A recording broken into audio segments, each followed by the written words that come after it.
আর বন্ধুরা, রাখি পরিবার থেকে আপনাদেরকে অনেক স্বাগত। আপনারা আশা করি অনেক ভালো আছেন, সুস্থ আছেন, এটুকু কামনা করি। আজ শুরু করতে চলেছে একটা নতুন ভিন্ন রেসিপি, যেটা বাড়িতে প্রায় সময় প্রত্যেক বাড়িতে হয়ে থাকে। আমি এখানে রান্না করছি কুঁদরোই ভাজা, পটল ভাজা, ভাত আর কাঁটা মাছের ঝাল আর কাঁচা আমরা টক ডাল। তবে চলুন রেসিপিটা শুরু করা যাক, আপনারা দেখতে থাকুন। তবে আজকে আমি রান্না করব না, রান্না করবে রাখি। তবে চলুন। আমি এখানে কুঁদরোই ভাজার জন্য কুঁদরোই নিয়ে নিচ্ছি। এদিকে আমার কড়া গরম হয়ে গেছে, আমি এবার জল দিয়ে কুঁদরোটা সেদ্ধ করতে বস করে দেবো।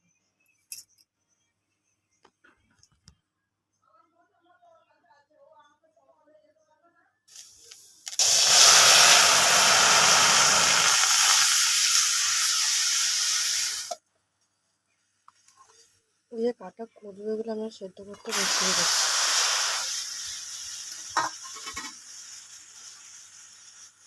ভালো করে নেড়ে নেবে।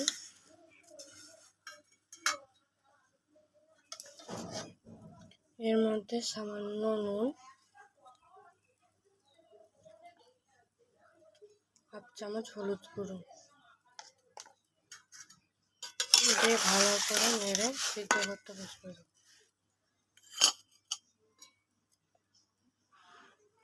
আমি এখানে পটল ভাজার জন্য 3টে পটল নিয়ে নিচ্ছি। এর মধ্যে হলুদ নুন মাখিয়ে নেব।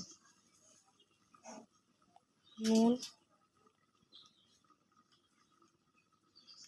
আর হাফ চামচ হলুদ ভালো করে মাখিয়ে নেব।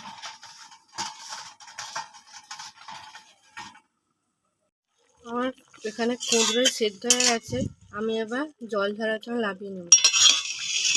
এখানে পটল ভাজা হয়ে গেছে, আমি এবার এক এক করে তুলে নেব।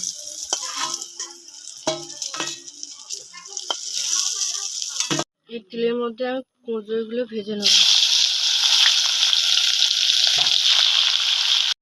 এই কুঁদরোই ভাজা হয়ে গেছে, আমি এক এক করে তুলে নেব।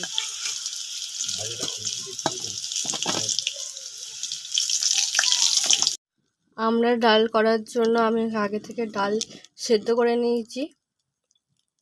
টক ডাল করার জন্য আমি ফোড়নের জন্য 5 ফোড়ন নিয়ে নিয়েছি, 2টোর মতো কাঁচা লঙ্কা ভালো করে ভেজে নেব।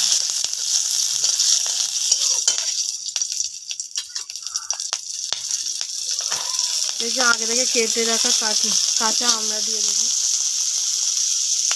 ভালো করে ভেজে নেব। এর মধ্যে আমি ডালগুলা জলটা দিয়ে দেবো।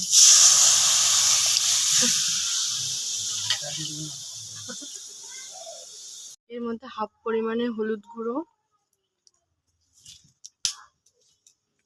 1 চামচ নুন ভালো করে মিশিয়ে নেব। আমার এখানে ডাল হয়ে গেছে, এবার আমি নামিয়ে নেব। এদিকে আমি আগে থেকে মাছগুলো ভেজে নিয়ে নিয়েছিলাম। এবার চলো ঝাল করার।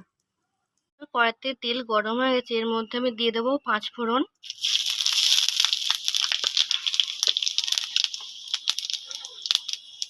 পেঁয়াজ বাটা,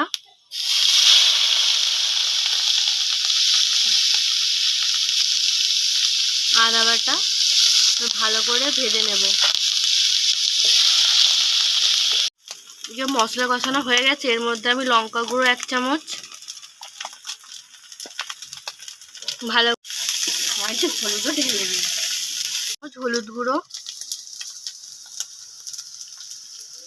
অল্প পরিমাণে জল দেব, ভালো করে কষিয়ে নেব। এর মধ্যে আমি 1 চামচ নুন দিয়ে দেব, ভালো করে নেড়ে নেব।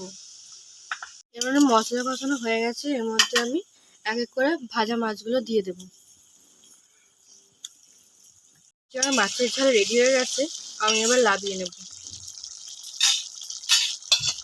আমার এখানে দুপুরের মেনু রেডি হয়ে গেছে, ভাত, পটল ভাজা, কুঁদরোই ভাজা, টক ডাল আর মাছের ঝাল।